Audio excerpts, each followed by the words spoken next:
on Zoom throughout the pandemic, beginning with a heart tap, acknowledging the people around us.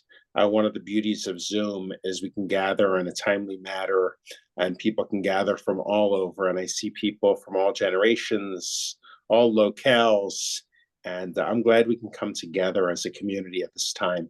Obviously, each day brings concerning news, and in America and in Israel. Um, and I know that you share, along with me, many concerns for the future. And so I'm so grateful that we have Gideon with us. He has, throughout the pandemic, been our most popular speaker by far, and has just really brought such great insight and balance and thoughtfulness to our learning together. So Rabbi Kalman is going to help lead the evening. I wanted to thank Rabbi Kalman in advance for all of her work since October 7th in responding to the crisis and educating our community, and we'll continue to do so. So thank you, Jordy. If we can introduce our speaker. Yeah, thank you. We're so grateful to have Gideon speaking to our community again tonight.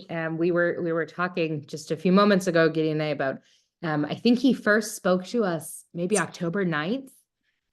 It was really an immediate aftermath of the moment. We then had another check-in in January, and we seem to be every 3 months really finding ourselves in need of his wisdom. And so we're really grateful, Gideon, that you're going to share with our community again. If this is your first time getting to hear from him, Gideon's been a member of TBE for almost 30 years. He's also a 9th generation Sabra who served as a tank officer in the IDF for 4 years. His family has been deeply involved in the creation of Israel, the country, for many decades. He created the Argov Fellows Program in Leadership and Diplomacy at Reichman University in memory of his father, Ambassador Shlomo Argov. And we are so grateful to be able to hear from you and your take on where we are in this moment. So thank you, Gideon. Thank you, Rabbi Kalman, and thank you, Rabbi Sissenwein. It's good to be with everyone this evening. Can you hear me okay, Rabbi Kalman? Okay. Last time we spoke was about 4 months ago. It was January, and just to be honest, I will grade my predictions to start off the conversation, because I had some wrong and I had some right. And, basically, I said I believe that 3 months or 4 months from then, this would be a very different kind of war. I think that's proven to be correct, and we'll talk about that. But I also said that once it is a different kind of war, there would probably be significant demonstrations in the streets calling for new elections. That's been partially right, but not really correct, because as those of you who've been to Israel know, there are demonstrations calling for new elections, but to call them significant and huge would be a mistake. Not quite yet. The third thing I said, I was completely wrong, and that was I said that the Prime Minister of Israel would have to make some tough choices. Well, I wasn't wrong because he has to make tough choices, but I was wrong because he's made very few of them. And so I'd like to talk about that this evening. So we are over 6 months into Operation Iron Swords. We're 202 days into the hostage tragedy.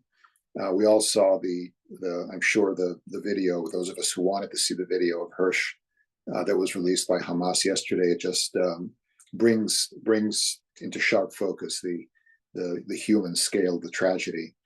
There have been about 600 IDF soldiers killed out of a total number of killed Israelis of 1,458. Over 15,000 Israelis, both military and civilian, have been taken to hospital. About 700 of those were in life-threatening condition. There were about 1,300 in serious condition, and the rest were likely injured. And today there are about 150 currently in hospital. Over 100 Israeli soldiers have been blinded in both eyes, and there are over 200 amputees. It's taken an enormous toll. There are 200,000 more or less Israelis who are homeless and in temporary housing of some kind, both from the north and from the south of the country. We'll talk about that in a bit. Hamas has probably had about 6,000 to 10,000 of its members killed in the fighting. The number is not clear, but that's a reasonable approximation, most experts would say. That is out of a total number, tragically, of Palestinians, about 35,000 killed. It's a very large number. It's about 1.5% of the population of the Gaza Strip. There are 80,000 injured Palestinians, a very large number. There are about anywhere from 1.5 million, you pick a number, to 1.9 million Palestinians who've left their homes, and there's in some kind of temporary shelter or camp or housing, and 80,000 of those Palestinians crossed into Egypt over the past 6 months, seeking presumably some solace and peace for their family. So I will end this optimistically, but as those of you who've been on these calls know, I do try to be direct, and so I'll be direct this evening as well. Baseball season has started, and I would start the conversation by saying that Israel, sadly, has committed multiple unforced errors during this war, which leave it right now in a difficult position. I'm going to list 10 really, in my opinion, bad decisions or lack of decision in some cases that have created the current scenario that Israel is dealing with. The first one of those is actually not about Gaza. I want to talk about the north, because as you know, when the war broke out, the Hezbollah decided to sort of align with and support in some way the Hamas, and since then they've been firing rockets and anti-tank weapons and drones at Israel. During the first week, the Israeli government actually encouraged people in the north to leave their homes. A number of them had left their homes, but actually the government said, you should leave until violence subsides. Today, there are 80,000 Israelis who are refugees in their own country, many of whom have no intention of returning to their homes on the border with Lebanon, at least not until things are very different. Many kibbutzim in small towns in the north are literally destroyed and uninhabitable due to rocket and anti-tank missile bombardments. And the refugees from the north have really not received the same attention from the government as those from the south. In effect, the Hezbollah have created really the equivalent of a no-fly zone. Actually, it's a no human habitation zone inside Israel and on the Lebanese border. And along with the destruction in the belt of settlements around Gaza, this is a highly dangerous precedent. In fact, Israel has lost temporarily at least, sovereignty in 2 parts of the country that have unquestionably been part of Israel since the founding of the state. This is not sustainable, and it's a massive rupture of the social contract that Israel is based on. So the decision to encourage people to leave the north, in retrospect, seems to have been taken quite hastily and has yielded results that are not all positive. The second decision that I would argue with is Israel's decision, and that's not just me saying this, but a number of more, I'd say, informed and Israeli individuals who know this very, very well. Israel made decisions to attack the city of Gaza in the north of the Gaza Strip and invade Gaza City, as opposed to going to the south. That was their first objective. The Israelis did this in order to destroy the seat of Hamas power. This is where the Hamas, if you will, leadership resided for the most part, and to demoralize the organization. Instead, what happened was Hamas reverted to a Viet Cong-style guerrilla organization and regrouped in the south around Khan Yunis and around Rafiah, which is known here as Rafah, but it's Rafiah. We will return to Rafiah shortly. And Israel, for its part, has reverted in this war to more and more of a body count score-keeping mechanism, which really is reminiscent. Those of you who remember the Vietnam War, remember General Westmoreland and the body counts, and there were X number of Viet Cong that were killed. That never was a good thing to do, and Israel has actually done this now throughout this war. That's today what we can say is Hamas may be badly damaged, but it is unfortunately functioning. And as civilians now trickle back up to the north of Gaza, the municipal authorities, the teams who are beginning to clean up debris in the streets and take trash away, these are actually people who are affiliated with Hamas. It is not what you want to see. The third, and why are they able to do this, by the way? Why are these Hamas-affiliated people able to do this? And that's because of the third disastrous decision that Israel made. And that is the non-decision, no cogent plan for the day after Hamas. It's a governance disaster after 6 months of war, where Israel deployed over 25 brigades, spent billions of dollars, and hundreds of Israeli soldiers have lost their lives. The government of Israel has not outlined any vision, any cogent vision for how to govern Gaza after the war in a way that would preclude Hamas from asserting its power. Netanyahu vetoed the recommendation of the IDF generals and heads of security, who suggested strongly to bring in elements associated with the, yes, corrupt and definitely not perfect Palestinian Authority, but they are Gazans, they are paid by the PA already, and the recommendation was to bring them in to take over civilian control of Gaza. Had that been done, it would have been a step that could have been a catalyst for moderate Sunni Arab countries, such as the Emirates and Egypt and maybe others, to send contingents of police and peacekeeping forces into the Gaza Strip. Instead, the Prime Minister has not outlined any specific or clear path for how to govern Gaza. And meanwhile, the right-wing Jewish supremacists, I don't know what to call them other than that, in his government agitate for a return of Israeli settlers to Gaza and an expulsion of its Palestinian civilian population. The fourth disaster needs no introduction. It's the hostage disaster. The primary goal of the war, as outlined by the Israeli government, has been to, quote unquote, destroy Hamas and deprive it of its ability to either govern or launch any military operation. Rescuing the hostages has been a crucial goal, I would say not the primary goal of this particular government. Following the first series of prisoner exchanges, in which about half the hostages, as you recall, were released, there is now a great deal of evidence that through a series of negotiations with the Qataris and the Egyptians as intermediaries, because of his coalition, Netanyahu effectively limited the scope of his team in reaching a workable deal. In other words, the degrees of freedom they had to negotiate a deal were not always what they wanted. He sent the head of the General Security Service and the head of the Mossad to negotiate through intermediaries, sometimes in Doha, Qatar, sometimes in Cairo. It didn't work.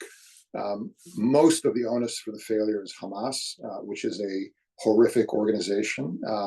But the right-wing coalition did not make it easy for the Israelis to actually do everything they can to get these hostages released. So the limitation was really, I'm not suggesting it's a function of Netanyahu's desire to not bring the hostages home. He doubtless wants them released as much as anyone, but it's a function of his own imprisonment by the right wing of his cabinet.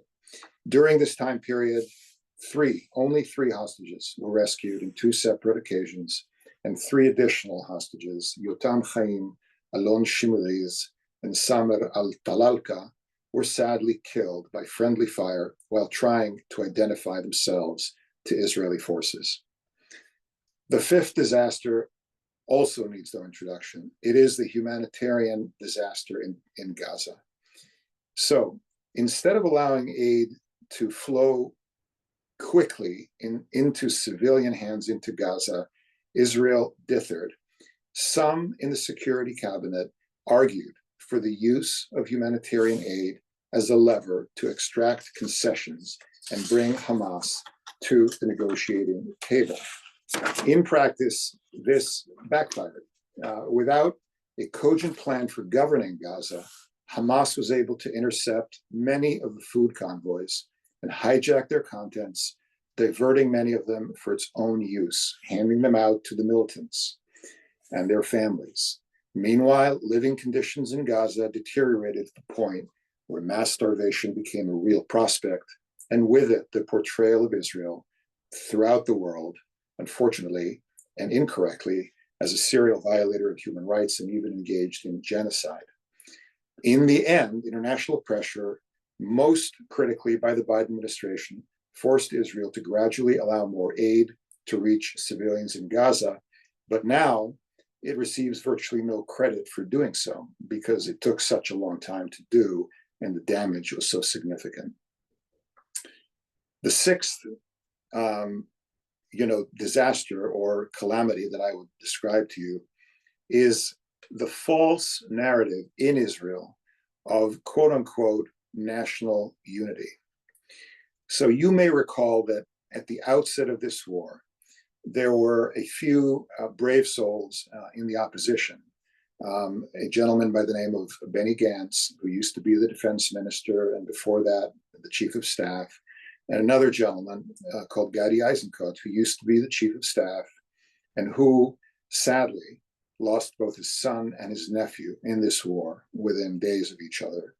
They were through the same political party, they joined the war cabinet. Their presence was crucial to prevent a full-scale war in the north in the first days of the conflict.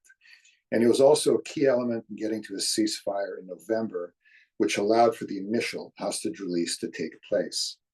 But the slogan, "Together we will win," has become a way for the Netanyahu government to try to silence any criticism of the war effort.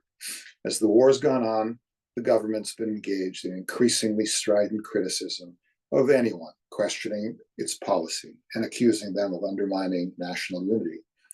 Israel's unity is very, very real on the front lines. It's very real within the IDF, where regardless of origin, regardless of whether people are Ashkenazi, Sephardic, Moroccan origin, Polish origin, Druze, Ethiopian Jews, everybody's basically making sure that they are all, rowing the boat in the same direction. But in civilian life in Israel, Israel remains a divided and polarized country. And the Netanyahu government is using the national unity card to deflect criticism of its lack of coherent strategy, as well as its really, frankly, abysmal record in this war. And it's using it to wave off calls for early elections, which are many now. Such calls have been made. And it waves them off, calling them unpatriotic. The seventh disaster is one that Americans many times are not aware of. And it is the national budget of the country. So I would describe it as a fiscal disaster and it's highway robbery. Let me describe what I'm talking about. Well before October 7th, the government had passed a budget. The budget included billions of shekels transferred to groups associated with building settlements in the West Bank, higher transfer payments to religious communities and their independent educational systems, most of which are not subject to any verifiable standards of study and testing results in areas such as math and English and even Hebrew, and other sectoral initiatives promoted by the members of the coalition. The war and associated defense costs now and in the future have increased the expected budget deficit. It's going to be close to 10% of GDP this year. That's a high number. But payments to homeless Israelis, those whose businesses have been damaged or wiped out by the war, and to the thousands of reservists who've been effectively away from their jobs in some cases for months, have been slow to materialize. Simply put, this government, sadly I say this, is held hostage by messianic Judeo-supremacists and ultra-nationalist politicians. What I say most Israelis would tell you is true as well. And in most cases, these people look at secular kibbutzim and moshavim, whose inhabitants have been displaced by the fighting, and in many cases they see them as leftists who would compromise on things such as Palestinian rights, and they're insufficiently Jewish for their taste. Now, not surprisingly, the bond markets see all of this quite clearly. They don't need any translation, and 2 of the 3 major rating agencies have lowered Israel's credit rating. S&P did so just last week.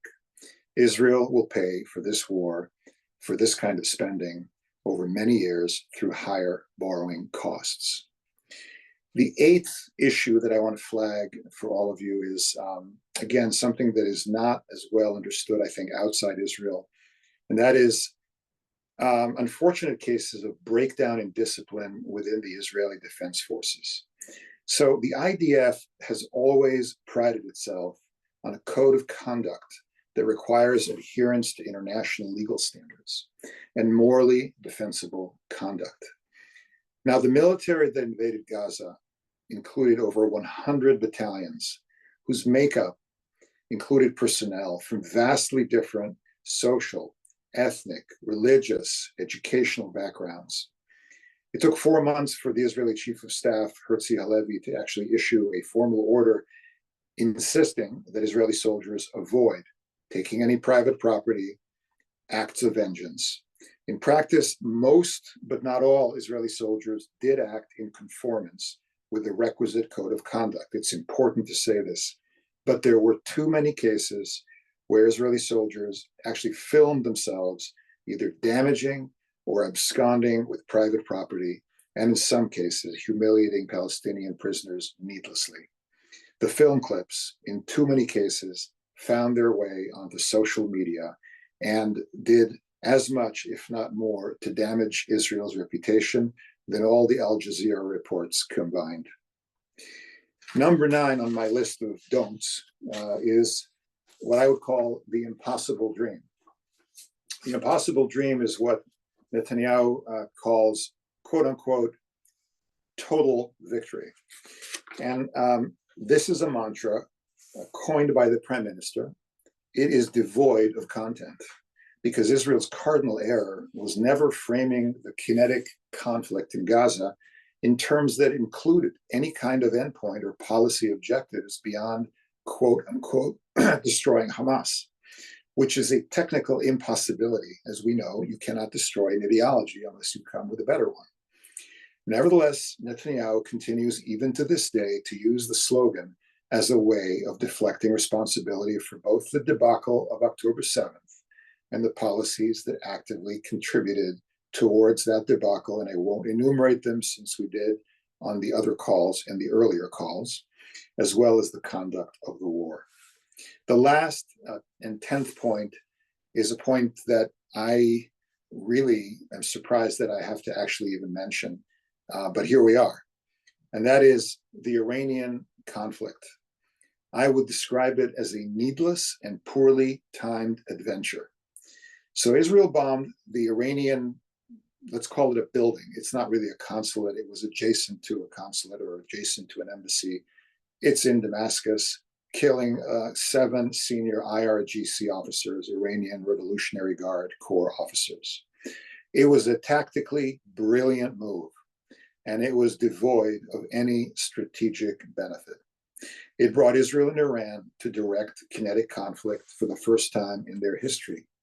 It could have ignited a regional conflict and once again necessitated sustained and rapid US lobbying and direct involvement. In this case, shooting down Iranian drones and cruise missiles. I would definitely call that direct involvement to prevent further escalation.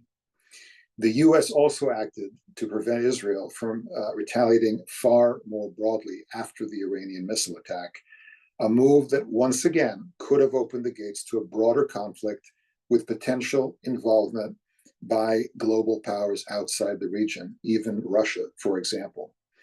And so although war was averted, the entire episode now requires a complete rethinking of Israel's defense priorities. It's created a dangerous precedent, and all this at a time when Israel is preoccupied with a low-intensity conflict in both Gaza as well as on the border with Lebanon. So lastly, a brief update, and then we'll go to questions on where we are today and the hostage negotiations, because there are some developments there. First of all, this war is effectively not a war anymore. There are less than 1,000 Israeli soldiers in Gaza. At the peak, there were 350,000. And those Israeli soldiers belong to two brigades. One is called the 401st Armored Brigade. It's a good brigade, I know it well. The second is the Nachal Brigade, which is an infantry brigade. And what they are doing is they are sitting on a strip of land that separates the north of Gaza from the south of Gaza. And that's to prevent Hamas members infiltrating and going back up to the north, which is relatively cleaned out, if you will. Well, they're moving back anyway under the guise of humanitarian aid. And so that's happening. I've referenced it before. But the war is not a war. It's a low intensity conflict at this point. And I would just make sure Israel has not won this war. Israel has arguably, it can say it hasn't lost the war, but Israel has definitely not won this war to date. And there are increasing calls on the part of people in the center, and in some cases even the right, to just call it a day, get the hostages home, and then figure out how to make sure that the Hamas is limited in the future. The hostages are still not released. The price of their freedom has gone up because Hamas is gaining, not losing power in the vacuum that's been created on the ground. The issue of Rafiah, which is a city that abuts the Egyptian border in the south, and the so-called Philadelphia Road that is along the Egyptian border, is an important and unsolved issue. And here's why. It's not so much that there are 4 battalions of Hamas operatives that need to be destroyed there. Yes, I hope they are destroyed. They're bad guys and they should go away. But more importantly, that road is where smuggled goods, including obviously components for missiles and rockets, have been transferred into Gaza for years. And unless that's shut off, Hamas will be able to eventually rearm. So it's important to do that. Israel is wanting to go in. Whether it does or not is unclear. There is a negotiation going on real time. The Egyptians are the ones who are actually putting pressure on the Hamas with the Qataris, but the Egyptians are putting as much pressure as they can to reach some kind of deal. Why? Not surprising. The Egyptians, the last thing they want is 100,000 or more Palestinians going over the border from Gaza into the Sinai, into Egypt, on the heels of an Israeli invasion of Rafiah, which could easily happen under dire circumstances. So it's not clear if there'll be a hostage deal. If there is one, the price that Hamas is insisting on is a cessation of hostilities, period. And so we will have to see whether the talks that went on, I think, yesterday or the day before in Cairo, and now the Egyptian I think side is actually visiting Israel, so they'll have more talks. We'll see if they can actually get this to happen. Why am I optimistic despite all of this? And there's a lot of negative news here. I'm optimistic because of the following. Israel remains a democracy. Israel, if there were an election today, this government would be out. This prime minister is deeply unpopular. And I think, the prospect is still, belatedly, I would say, at some point for 1 million people to go out into the streets and demand an election and put pressure on their elected representatives, including the more moderate members of the prime minister's own party, to actually step down and call for a new election as well. I won't predict this time anything because I clearly had some things wrong last time, but I am hopeful that that is what happens. You know, I'd like to make one last point because there's been a lot of angst about the United States and American politicians inserting themselves into Israeli politics. And it's true that there have been a lot of statements by American politicians about their need for new elections or their desire for new elections. Ideally, you don't want that to happen. I don't think people realize how long the Prime Minister of Israel, going back to 2003, when he testified in front of Congress about Iraq and Saddam Hussein in 2003, before the American invasion. I don't think people realize how long Mr. Netanyahu has been impacting and in trying to influence American politics in ways that are far more, I would say, direct and blunt in many ways than American politicians have been engaged in with respect to Israel. The reality is this: America remains the only and the most significant strategic ally and friend that Israel has anywhere in the world, despite all of the things that are happening, despite the mayhem on campuses, despite the progressive wing of the Democratic Party, and despite all of the noise that you hear. And that is a salient fact. And you all, every one of you, as a member of the Jewish community, have a voice and a say in what happens in Israel. You're not voting in the elections there. That's fine, but you don't hold sort of voting shares, but you own another kind of share, because Israel belongs to you just as much as it belongs to me or anybody living in that country. And I would urge you, the only thing I would urge you to do is to stay involved. If you can, go and visit, because your Israeli friends and family will love you for it and will thank you for it. And I think at the end of the day, Israel has a long track record of reinventing itself, much like the United States, after periods of turmoil and disaster. It happened after major wars. It happened after hyperinflation in the 80s. It's going to happen again, but it's not going to be easy. And with that, we'll turn it to questions. Thank you, Gideon. Thank you so much. If you would like to ask questions, two avenues to do that. One, you can type in the chat. It'll go to me and I can read it aloud. Or you can use the raise hand function, which will put you in a queue to ask some questions.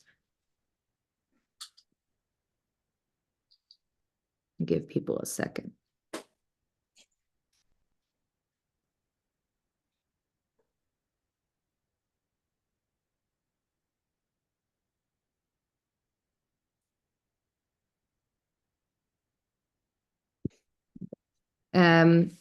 Someone wanted you to expand on thoughts on what's happening with college campuses.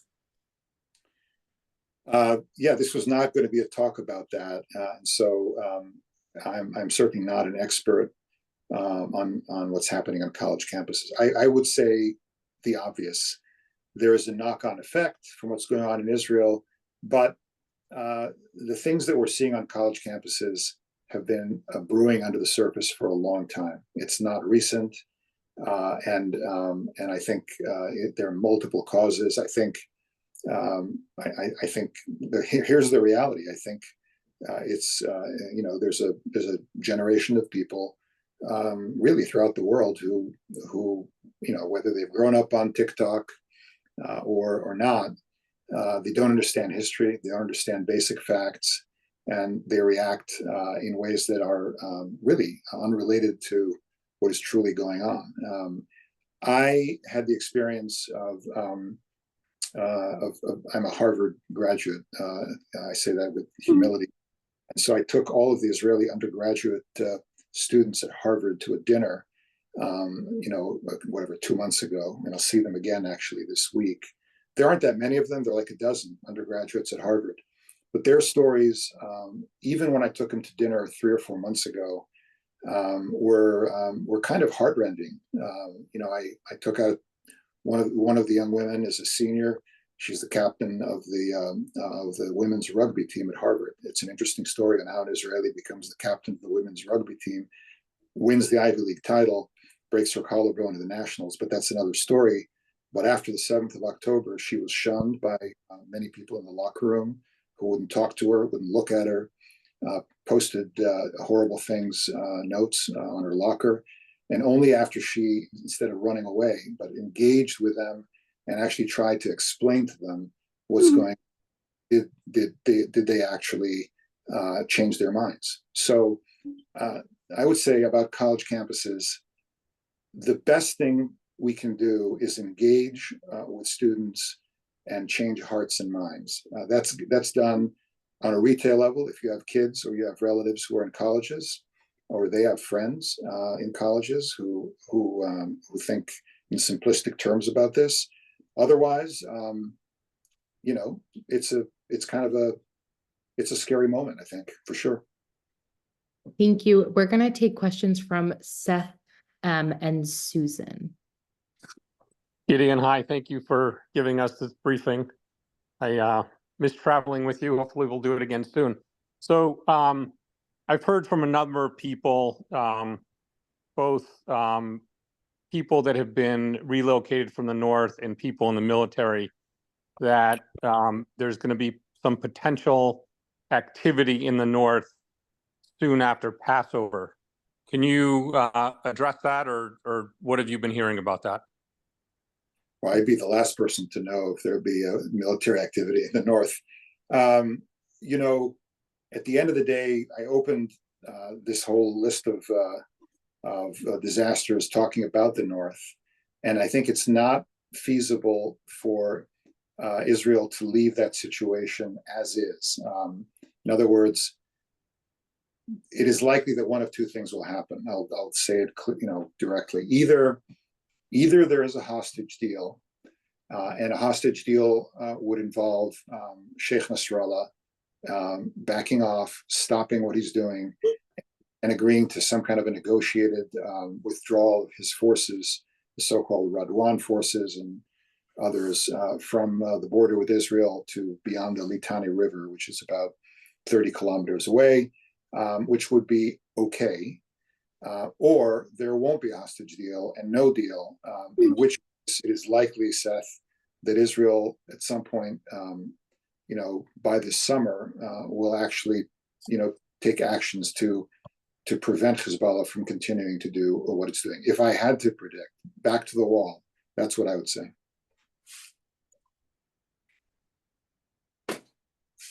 Susan.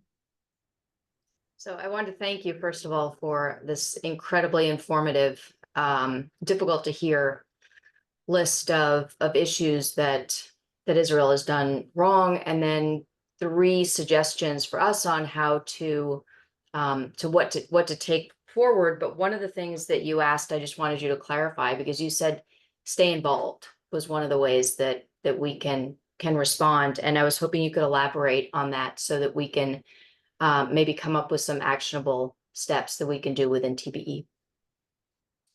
I think within the United States, the issue of Zionism and Jewishness have become conflated. And I think that attacks on Israel have translated into attacks on Jews. I think that is a dangerous place to be.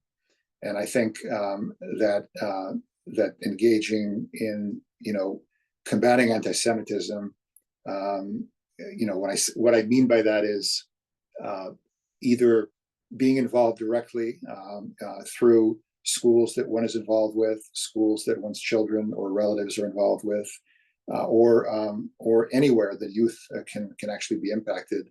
That would be my recommendation. It's not a problem you can throw money at. It's a problem of hearts and minds. And it involves speaking out, which is difficult for people to do. I fully understand that.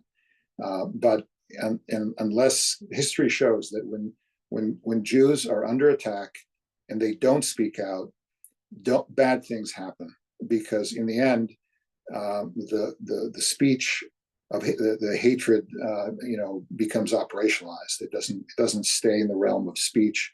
It ends up being, translating into actions, and we need to not let that happen. So I can't think of any better institution than TBE to channel, that creativity and desire to help to action. And I don't know all the things that are being done at TBE in that realm, but I think that's probably a way I would proceed. I also want to note that Susan Correa, who's going to wave right now, Susan, who just asked that question, is our VP of Kol Yisrael on our board of trustees.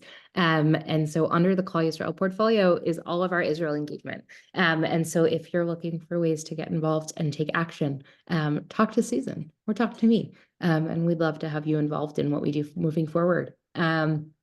Gideon, thank you so much. We really appreciate, as always, your input and your takes on what's happening in our world.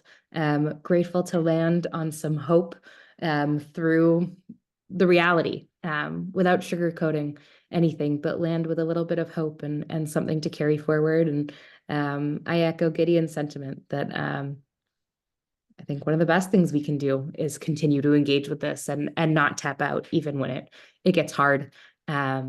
So appreciate all of you for being on tonight. We had 80, I think about 90 households who joined this evening, which is amazing. I'm so proud to be part of a community that is so engaged with this. And Jordy, just because the college campus issue came up, word should be coming out in the coming hours of a large gathering, hopefully this Sunday, sponsored by CJP and a number of local organizations. It's going to be at Temple Israel this Sunday at 1:30, a large gathering. Let me see how they've labeled it. If I can find it, it's right here. Stand Up for Jewish Students Rally, 1:30 this Sunday. Thanks, everybody. Thank you, Gideon, so much for sharing your wisdom. Have a peaceful night, everyone. Bye-bye.